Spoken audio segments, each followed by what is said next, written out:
Permítame intervenir en este punto, sobre todo para hacer una reflexión general a partir del caso en específico. A lo largo de 25 años hemos conformado el padrón electoral más confiable y seguro del mundo. No existe, de acuerdo con la opinión de los expertos del Comité Técnico del Padrón Electoral, que será hecha el conocimiento en breve de este órgano colegiado, otra base de datos con información registral tan actualizada y tan segura como la que el Estado mexicano, a través de esta autoridad electoral, ha venido construyendo a lo largo de un poco más de un cuarto de siglo. Los procedimientos de actualización, depuración y verificación que hemos desarrollado en este lapso, con la incorporación de innovaciones tecnológicas, con el trabajo permanente de las áreas técnicas de este instituto, con las aportaciones de los partidos políticos a través de las diversas comisiones de vigilancia, así como las observaciones y recomendaciones que periódicamente obtenemos de las auditorías del padrón, han permitido que los instrumentos registrales se hayan convertido en pilares de la credibilidad democrática electoral de nuestro país. Permítame un dato actualizado a la noche del día de ayer. En 2018, para este proceso electoral, el número de observaciones que los partidos políticos en conjunto hicieron al padrón electoral es de 484,000 observaciones. Hace un año, en 2016, fueron 7.9 millones. En 2015 fueron 5.8 millones. En 2012, 2.5 millones. Esas son las observaciones que la auditoría que permanentemente hacen los partidos políticos al padrón electoral han presentado. Estamos hablando, salvo un caso, 2008, en donde no había elecciones federales y tampoco teníamos una competencia nosotros directamente para elecciones como INE, para elecciones locales, estamos hablando del número más bajo en la historia de observaciones al padrón electoral, insisto, salvo 2008. Eso habla de la calidad del padrón, porque los partidos políticos lo auditan permanentemente, identifican lo que desde su punto de vista son eventuales inconsistencias que tienen que aclararse.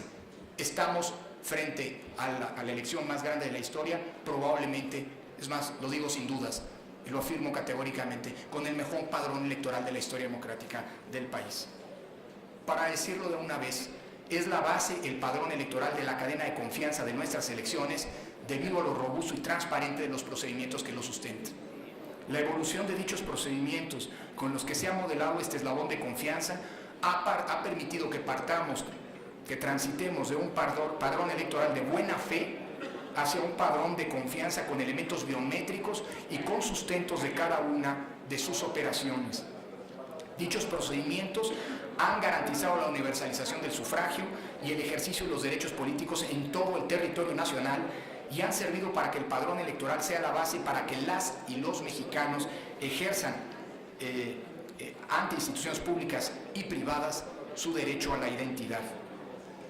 Dicha evolución, la evolución de esos procedimientos, ha tenido como eje vertebrador, como prioridad transversal a todas las adecuaciones, el proteger la confidencialidad de los datos personales que las y los ciudadanos le han confiado y le confían cotidianamente a esta autoridad electoral cuando solicitan su inscripción al padrón electoral. Otro dato,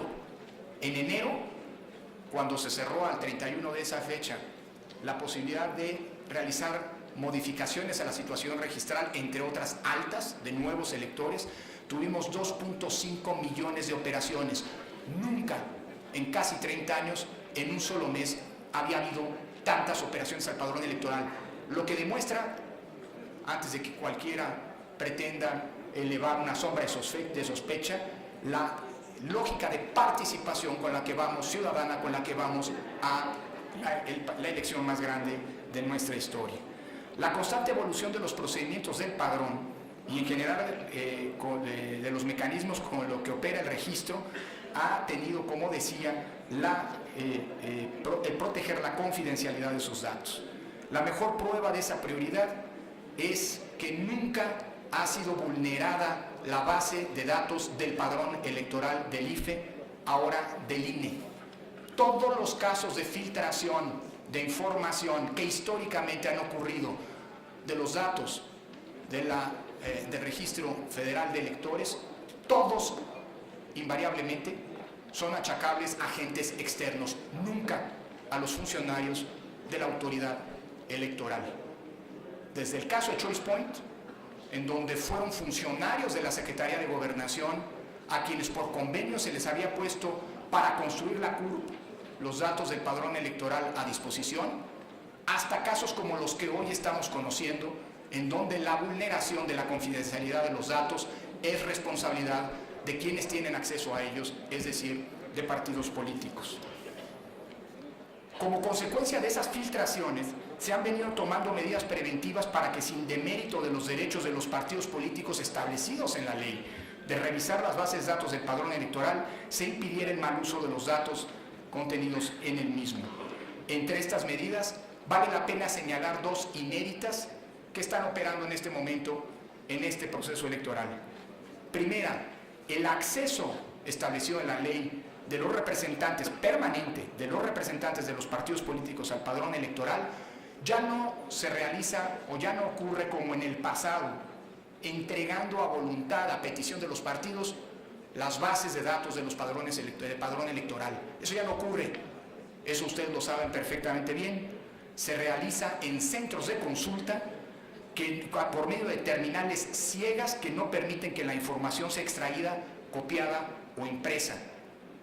Está garantizado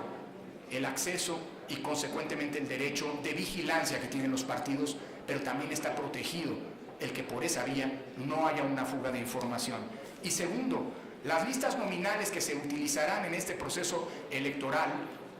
por primera vez en un proceso electoral federal, porque esto ya ocurrió en 2016 y 2017, no van a tener más que algunos datos, con lo que se va a impedir en un futuro que a partir de ahí pueda eventualmente ocurrir un mercadeo como el que lamentablemente hemos visto en el caso de los candidatos, de los aspirantes a candidatos independientes, de consultas populares, de iniciativas populares.